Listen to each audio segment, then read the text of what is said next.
Thank you very much. I am Eve Abernathy, alcoholic. I have two home groups, the Newburgh group and Tuesday Night Coffee Shop Big Book, which is, as a rule, what I would be doing tonight. Uh, and some of them are joining us. I think Jerry's here. I saw him. Um, they were kind enough to let me off the hook for tonight. Actually, we have a great group, and we study the Big Book. We don't just read through it. We study it. I'm not the only one who speaks. Everyone does. I get tired of hearing myself sometimes. Um, I'm a Hoosier. For those of you who don't know what that is, nobody else does either. Nobody knows what Hoosier means, but I'm from Evansville, Indiana, and we're called Hoosiers. Uh, anyway, I was born into a large family, beautiful, wonderful people, wonderful, a lot of drunks in it. My dad was a drunk. I believe that he was a member of Alcoholics Anonymous, but since I've gotten sober, and I never seem to have the time when I go home to actually look up, see if I can find him if he was in AA. But I'm pretty certain he was. He was sober for quite a long time, and but he died as a result of drinking. Anyway, my mother never drank at all. She had no desire for a drink. I think she tasted it one time and said, now I know why I don't drink, and that was it. Not an alcoholic. I have an older brother who my oldest brother died, swallowed a diaper pin. Well, actually, they were just the big pins back then. I am older than dirt. I say that all the time. I was born in 19 October, or I don't even know my own birthday. That's my mom's birthday. March 3rd, 1940. My mother's birthday is the day I got sober, October 9th, 1980. And God graced me with sobriety at that time. I had been in and out of the rooms of Alcoholics Anonymous since 1966. I could not stay sober. I couldn't understand it. I wanted to, and there were times through my life I didn't want to drink. I mean, did I like the party? Of course I did.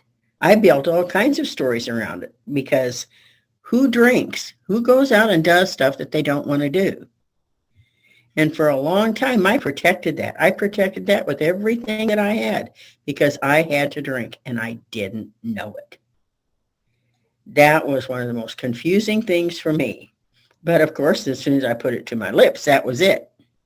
I was off and running. And I was a pig drinker from the word go. Got drunk the first time I drank. I'll tell you that story because it takes me back to my hero brother, that brother I talked about, who was also an alcoholic and was sober for periods of time. He was paraplegic. He was the longest living paraplegic, and he was my idol, really, my hero. I looked up to him because he was an advocate for the disabled vets. And he was also in Special Olympics. And he was 25 when he became paraplegic, and he died at I think it was 75. He lived a long time, and was just a tremendous guy. He encouraged other people, and when I'd wake up in the morning and feel down, I'd scold myself. I had two legs to walk on. I could get up and breathe on my own. I didn't have to have a bodyboard to hold me up, and I had no right to complain at all. And I knew that.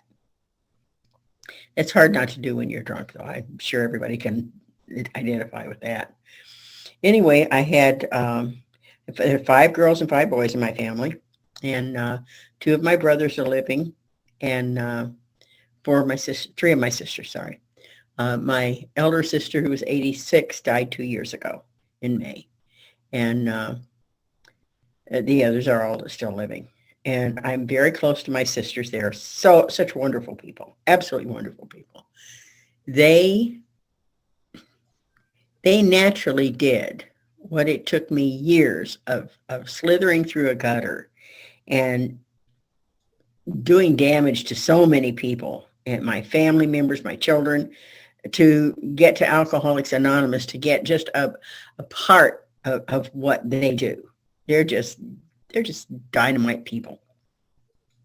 And they love me. They love me through it all. So did my mother. Absolutely fantastic people. Anyway, I was really shy as a child. Very, very shy. I didn't talk for a long time. And I remember hearing my voice, what I think was for the first time. It might have talked before that, but it sounded so loud to me. And I shut up for a while after that. I think I might have been 3 or 4 at the time. But I could talk, and I could do a lot. And I had a tremendous imagination. That I very definitely had. And that was the savior in many ways, because I could get out of the horrible self that I actually was. I can't say that I thought I was. I yes, sick, but very, very, very selfish and self-centered as time went along. Up until I picked up the first drink, and that was at 12. And people say, well, I had a pretty normal childhood, and they talk about, picking up a drink at 10, 11, or 12. There's nothing normal about that. Absolutely nothing. But my hero brother, I had begged him. All my girlfriends had crushes on him. And I just wanted to impress them. I had no idea what a beach party was, but he was going to went to these beach parties. And I wanted to go, and I begged him, and finally he conceded. He said I could go, but I had to stay away from the big people, meeting him and his friends. And I was scrawny and skinny, and my hair was really long, and I could sit on it.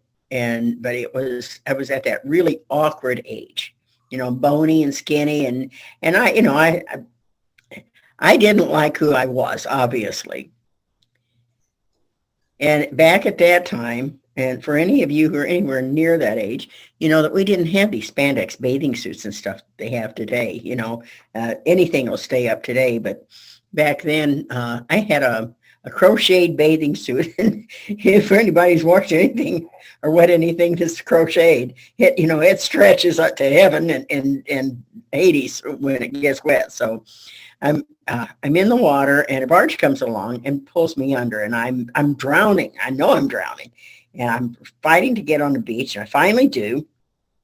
I'm leading up to my first drink, by the way.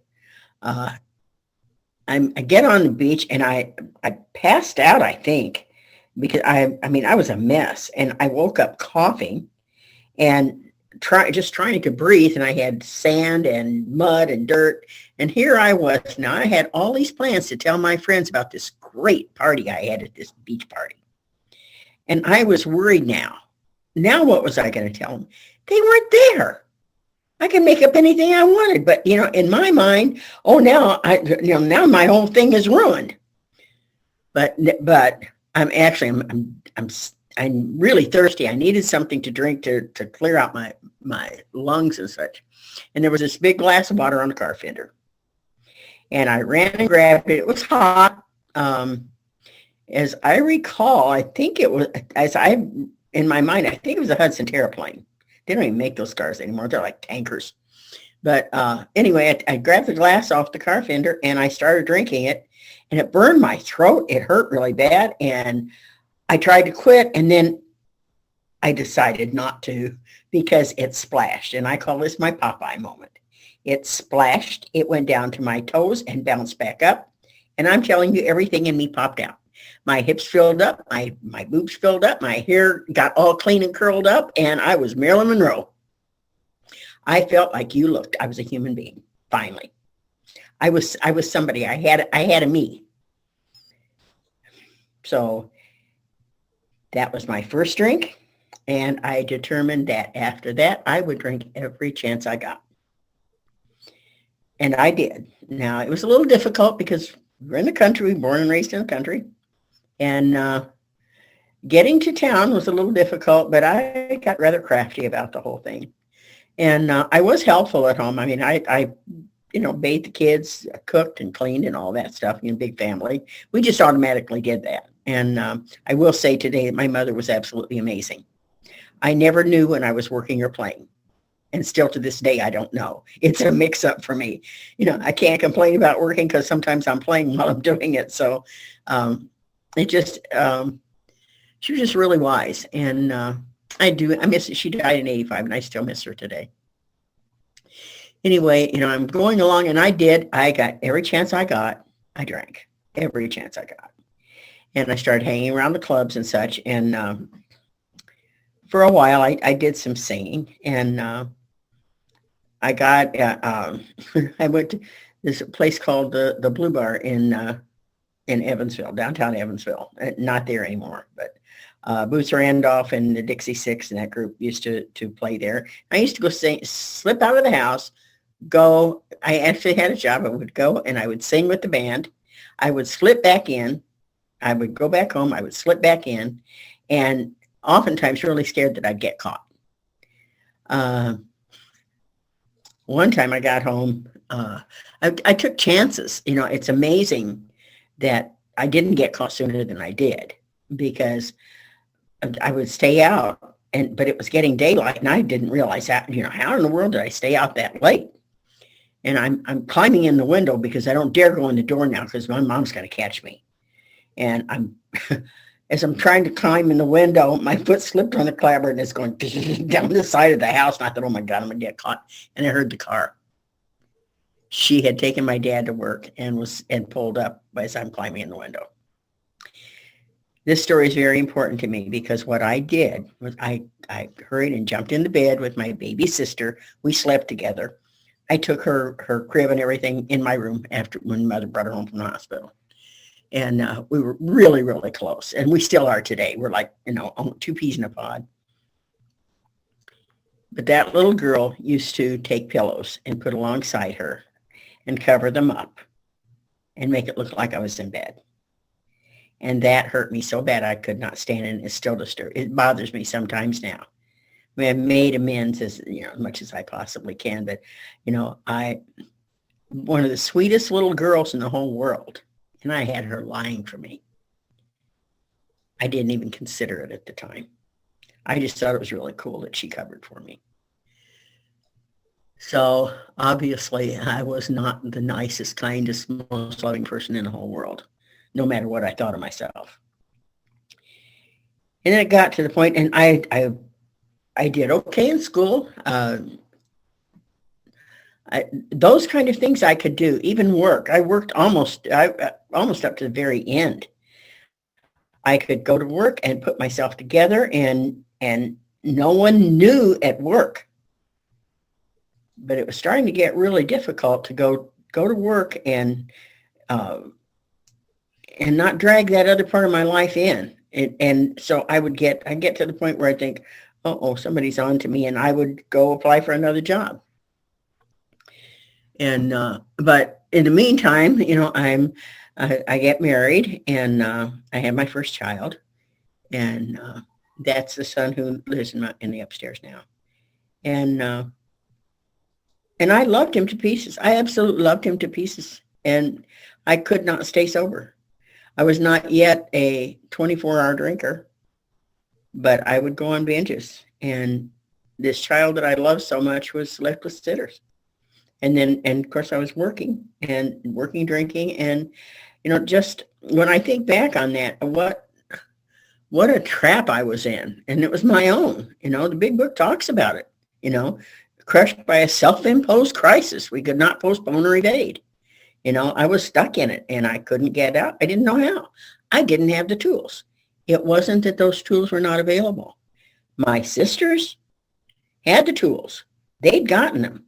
I couldn't hear it. I could not hear it.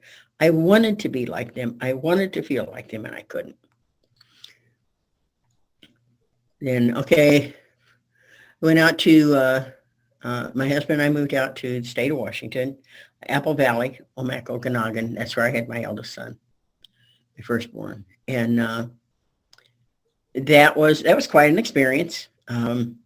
His family saw me as an outsider, an intruder. At the time we were out there, I didn't know anyone. I wasn't drinking, and I was actually acting like a decent person at the time.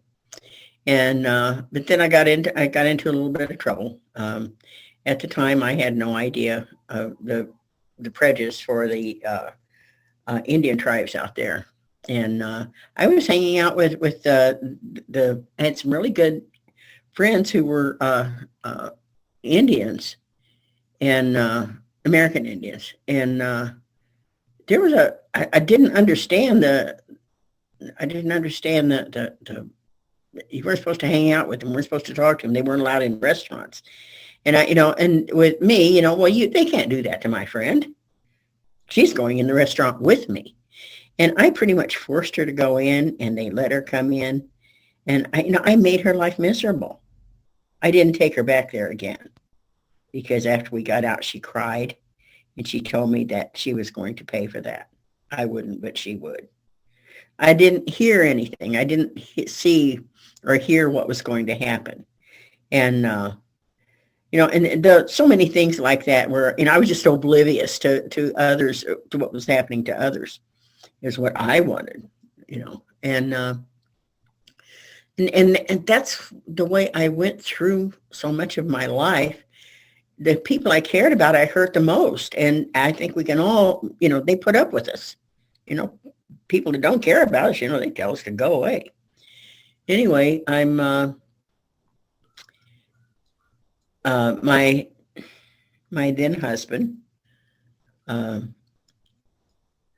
got a 16-year-old girl pregnant. And back then that was called statutory rape. And he would be going to prison if he did not marry her. And I told him, you can marry her because I'm not living with you. No way. I was just crushed. I was still so naive. I was a drunk and I could make a rear end of myself all over the place, but I was so naive. I didn't know anything. And I thought I did. I knew how to cook and clean and all of that stuff. Isn't that what a wife does?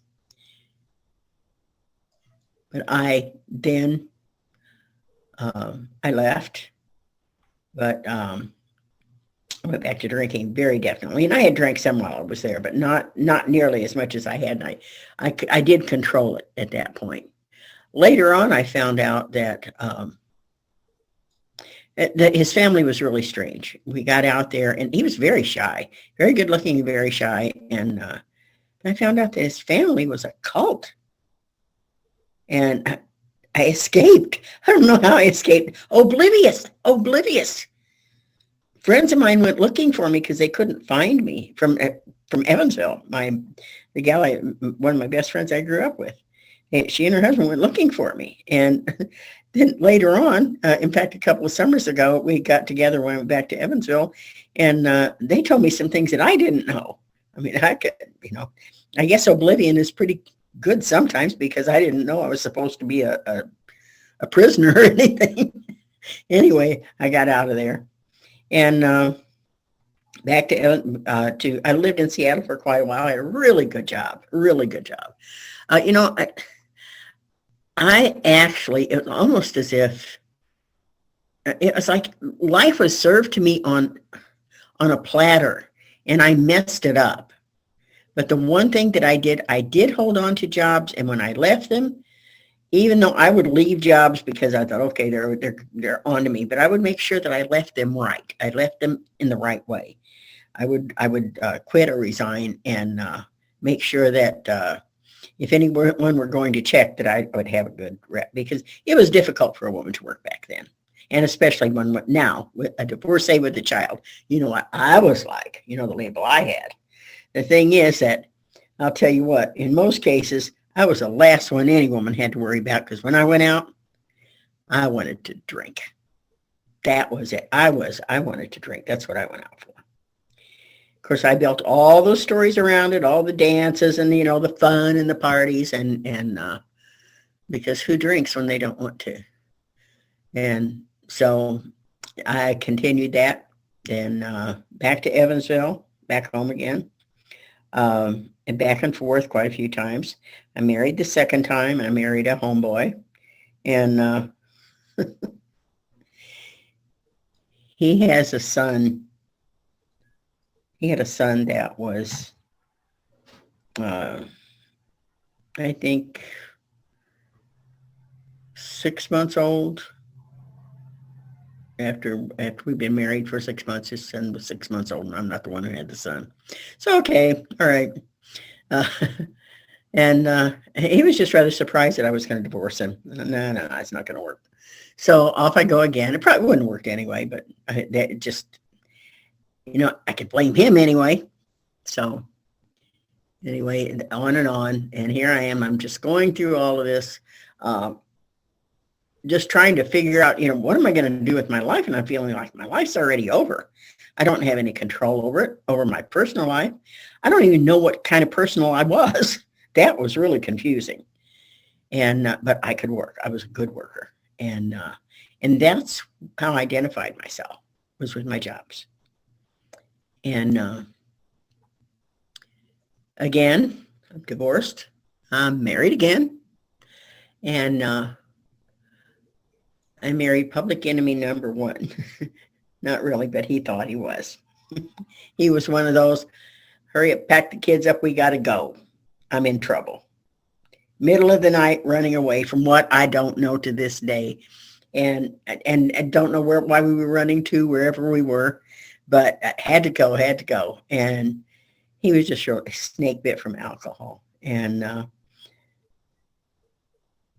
at first, I didn't know that at first. He was fun and funny, and we had a blast. And he really cared for my son, and it seemed to be pretty cool. I had 2 children by him. Actually, I had 3 children by him, but my son's twin. My middle son was a twin. He was obviously not identical, separate sex twin. And I lost his twin from ulcers. And so then I was back out in Seattle at that time. He was born in Seattle, Washington. I'd been back to Evansville, back to Seattle a couple of times. And because I had a hard time leaving this job. It was really a good one, a traveling secretary. And by traveling secretary, we flew all over the place. It was David Johansen, who had the first White Stag franchise in the United States. And, it was the diving equipment and all of that. And I was modeling for the diving equipment and also running the offices and going on the different trips and stuff. Well, I get a little detailed about this because we were going to, we were trying to land a plane in a foreign country that was, there was a native uprising. And I'm drunk, and I'm trying to get them to open the door of the plane so I can get off and talk to these natives, because I'm going to straighten them out so we can get off and do our job. Well, needless to say, we left there. I never touched my feet on the ground. We took off, and I got myself into all kind of things, and that job was coming to a close because I was starting to show my rear end, and I knew that was not cool. I didn't want that on any kind of resume. So anyway, I did work for that guy for a while. Anyway, and he was really decent. His family I was close to his family in that. And but then back to Evansville again. And I thought if I stayed away from Evansville, I quit getting married. But I got married twice in Cleveland. I've been married and divorced 5 times. Couldn't have worked marriage any better than I could drink. But the thing is that the people that I married met a party girl. They met a party girl, and we partied together, fought together, all of that stuff. And we got married, and I'm settling down. I'm going to build a home. So then, because I didn't want to go out, I'm a stick in the mud. And unfortunately, once we argued and fought, I was pretty much done with that. I was biding my time. I knew it was over. And I started drinking again. So, each time, same thing over and over and over again, expecting different results. I don't even know if I expected different results. I don't even know I could care that much after a while. When I met husband number 5, I was working in a doing titles and such for a car lot. And I had a club. I guess I need to go back to that. I had a club, and it was a dance club, and nicely put a dance club. It was a strip club, and it was. We got by with it because we painted everything dark and put mirrors on the wall, or put broken mirrors on the wall and everything, and then put spotlight at the door. So when anyone came in, if we didn't know who they were, the spotlight hit them in the face and they couldn't see anything, so the gals could cover up before they got caught. Apparently that worked, and just I look back at that now at the lifestyle I lived, and that's not the way I was raised at all. Not at all. I was totally different and apart from who I was intended to be. I knew that, but I figured I'm lost. Before I married my last husband, I married the president of an outlaw bike club. And that is one of the things that probably disturbs me more than anything. I did run with a lot of the wrong people. I rode with a lot of the wrong people. And then when I married him, I just felt like I had gotten about as low as I could go, because these people were hanging around my house. And I had children there. And I don't know how I did it, but I threw them all out. Of course, I went on a drunk. And eventually, I got out of the club. That wasn't working too well for me because I could stay drunk all the time. At that time, there were, that was back in the 70s and 80s when the mob was hanging out here really heavy. And I had a gambling casino above and had a den downstairs. And it got pretty dangerous. They were killing people, and I was starting to get really scared. And through this whole time, all I was doing was partying. I look back at it. I was just having fun. That's all. I was just having fun. I look back and God jerked me out of so many things. I have no reason to be alive right now, except for God. I'm honestly, and I'm still drinking, and I'm all these people are hanging around, and they're coming down and borrowing money from me. I'm talking about money. They're the gambling casino upstairs. And I mean, they're talking thousands of dollars at a time, so I had to keep big money on hand. And I set myself up all the time for, robbery, for everything. And I'm oblivious to actually the danger I'm in and the danger my family's in. So finally, I'm out of that. And in 1966, through all this time, I am trying to get sober. From 66 on, I really wanted to be sober. And Harry Ryan, who, for any of you who study the history, he used to come into the club, and I had a businessman's luncheon, and he delivered the meat there, and he was a meat packer, and he became my sponsor, my first sponsor.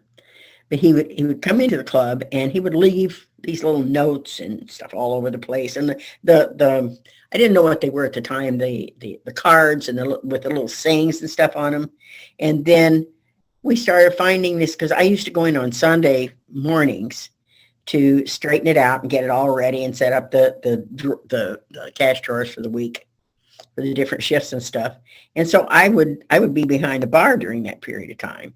And we started finding these little pamphlets on all over the bar.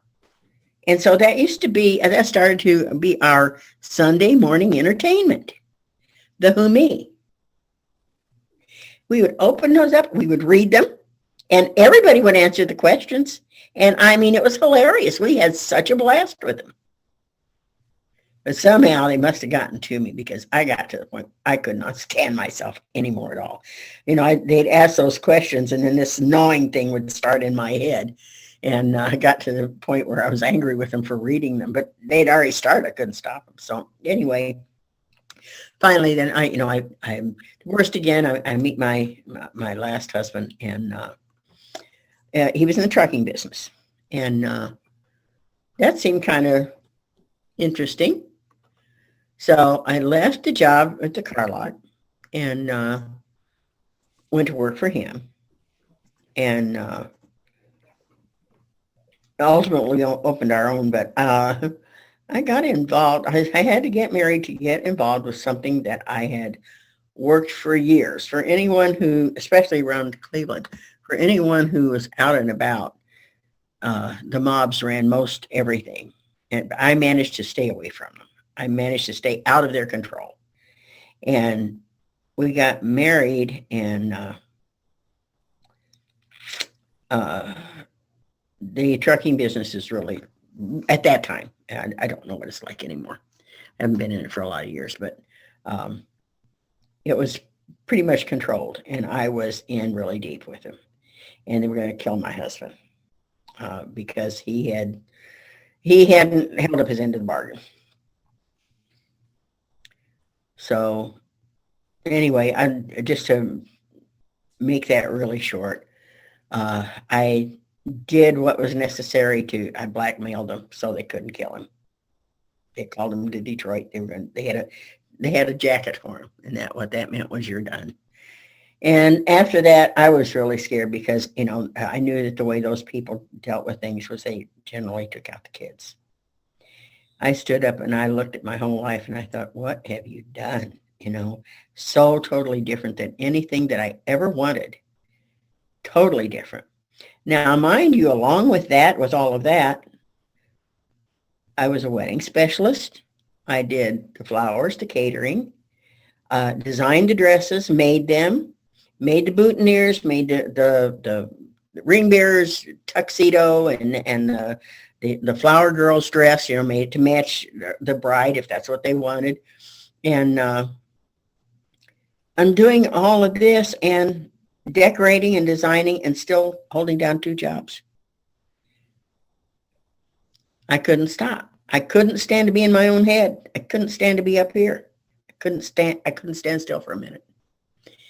And so my husband was getting in more and more trouble, and I was getting sober. I ended up, I was done. I couldn't do anymore.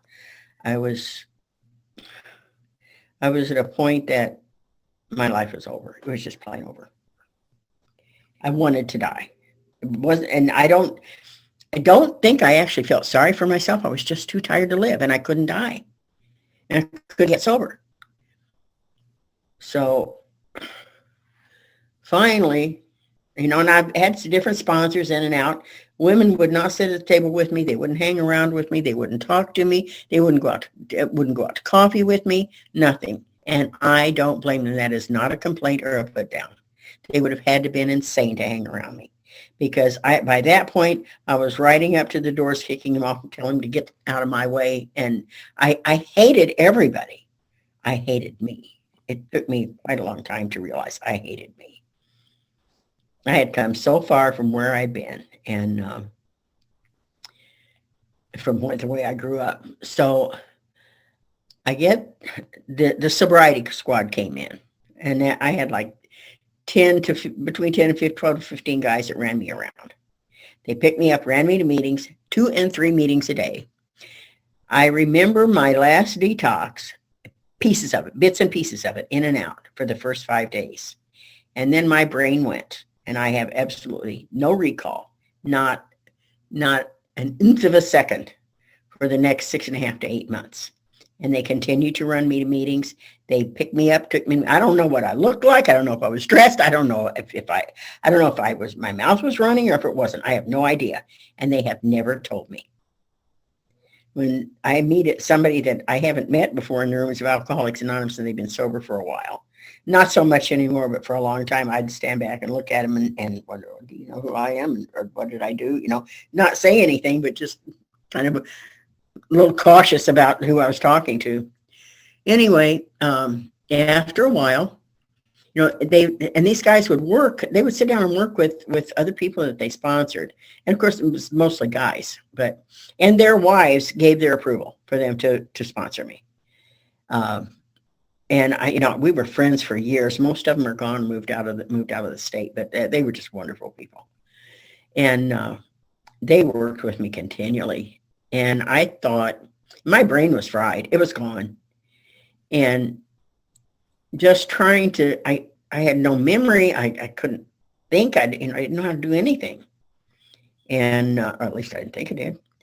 And they kept sending me to the book. I'd ask them a question.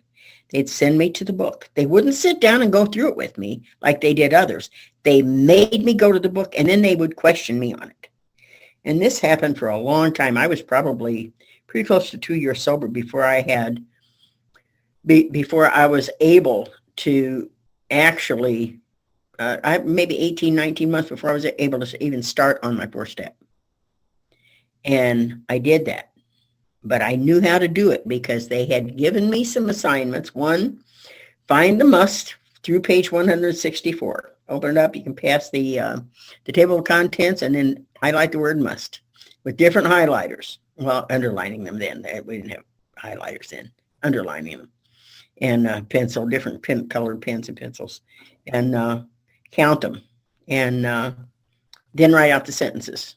And then the recovers. And, they were just toying with me. I knew that. And I would mumble at them and all kinds of things, but they kept it up. And then I had to find the recovers. And I thought, what bull crap, and I'm mumbling to myself and I'm at a point where nothing's changing for me. Nothing is changing. I'm in the book. I'm reading, I'm doing what they tell me to do, and nothing's changing. I'm miserable. My children are gone. My daughter was still home, but my eldest son, my middle son were gone then. My husband was still drinking very heavy. He later came into the rooms. And I was just too tired. And mind you, through all of this, I have multiple sclerosis. I've been blind and crippled. First 10 years I was sober, I had cancer, cervical cancer, and it became invasive, and they removed it in late 1989. And an alcoholic. I've been legally dead 3 times. I'm still here. Obviously it's not time for me to go. But then I was just tired. I couldn't, everything that I truly cared about and wanted was gone. And I had no me. And so I loaded my revolver. I was going to play Russian roulette with all chambers loaded. And I had it to my head like this. And I said, okay, all right, you pull the trigger and aim. I already researched it. And as I'm doing this, across my brain, something that I've never been able to ignore is the sound of a ticker tape. And that sound went across, and this thing went across my brain. Having had a spiritual awakening as a result of these steps. And I'm thinking, oh my God, I'm totally crazy. I'm totally crazy now. And it happened again, having had a spiritual awakening as a result of these steps. And I get cold chills when I think back about it. And again, having had a spiritual awakening as a result of these steps. And number 3, I teach the big book with the number 3. We read it 3 times because that implanted that in my brain so much. And I said, okay, all right. I'll read your freaking book. I'll work your freaking steps. And if it doesn't work, I still got the freaking gun. And it started working. That was the surrender. That I did not know that. That was one of the most important days in my life. There was that emotional surrender that happens after you're sober. And that's what happened. And I dove in with a vengeance. When I get to that part in the book where it says, when Bill Wilson says, talking about Abby Thatcher, and says, the old boy's on fire, all right. I'm telling you, the fire was lit. I just couldn't get enough. And I love that book.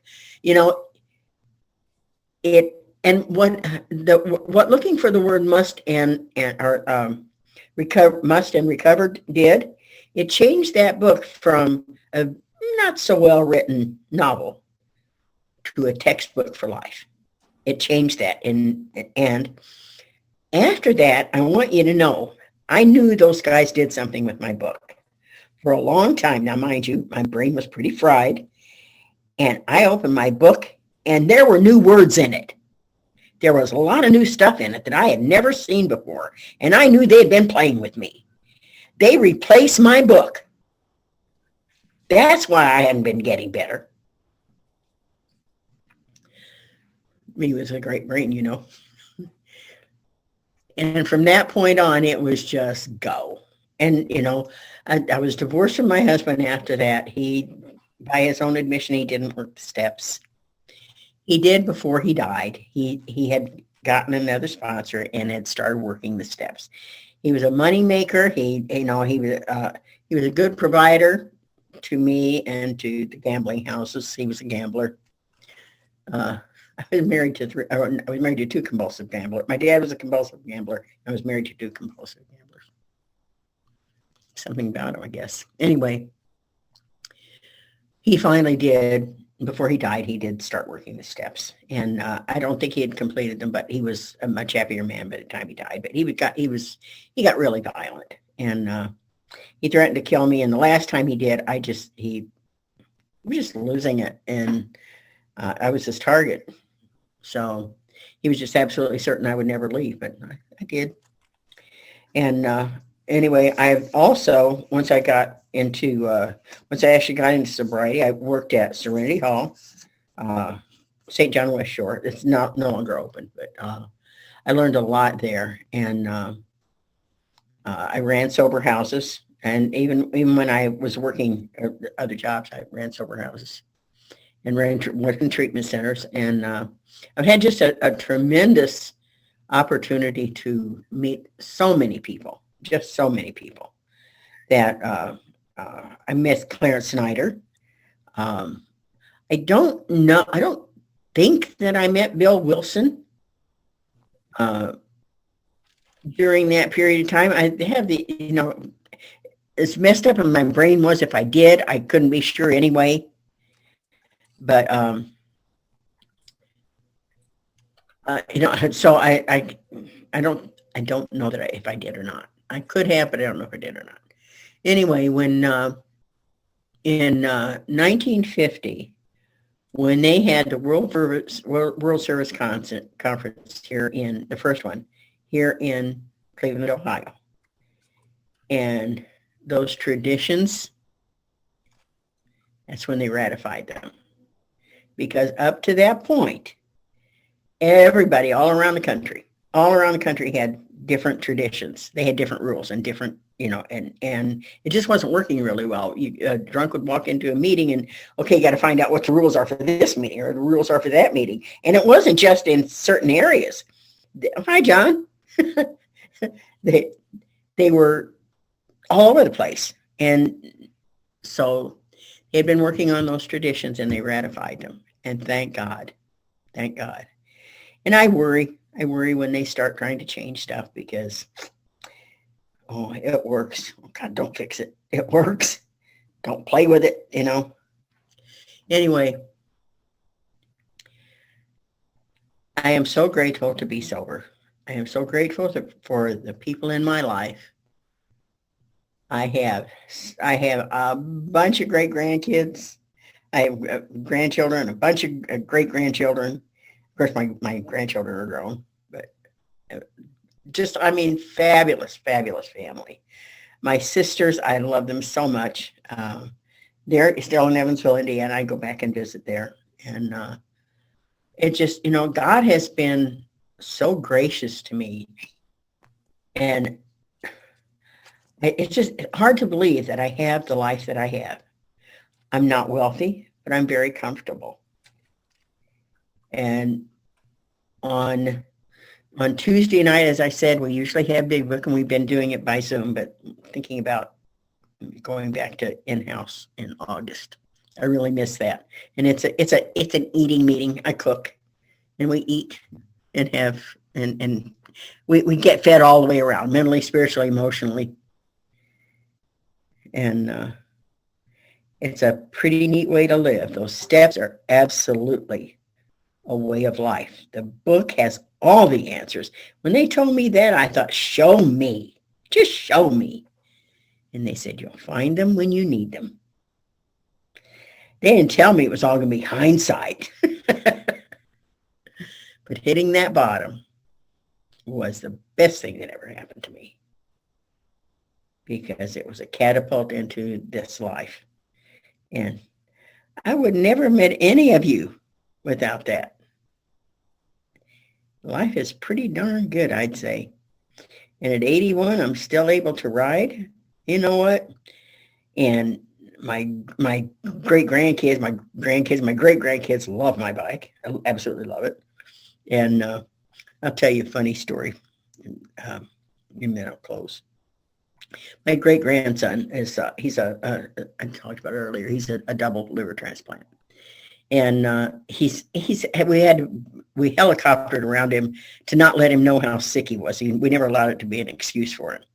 And but he loved my bike, so we were going to sneak and go for a ride. And I have this big wide belt like that. It's got the silver in it and all of that stuff. So I put it around Sissy Bar, him and me. He wasn't going to go anywhere. He's got his helmet. He got the helmet. I said, where's your glasses? He said, where they always are. Now, it had been the season before this as he'd been on a bike. And he went around to the back, and a little pack in the back, and he opened it and got his glasses out. He was 5 then, and he's 11 now. And he said, do I need the lid? Helmet, for those of you who don't. I need the lid. Yes, you do. Okay, so he puts the lid on. He's got his vest on. He's got his boots on. So he gets on, I strap him. We get all strapped in, and we're taking off. And Jerry's here. We went over to just around the corner to a restaurant.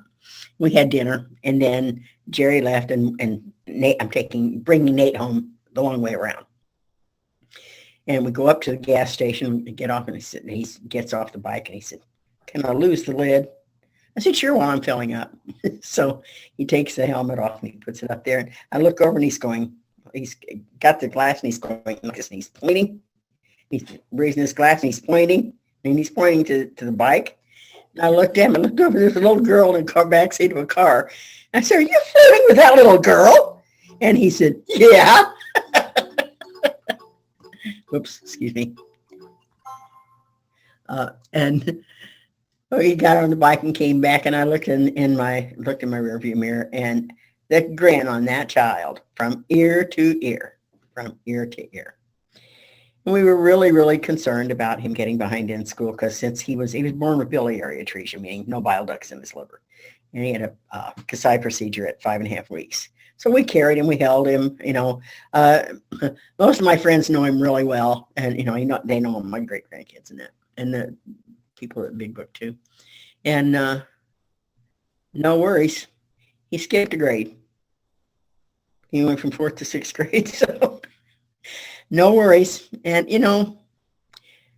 2 liver transplants in 19, one in January and one in December. And he's now playing basketball, something we never thought he'd be able to do.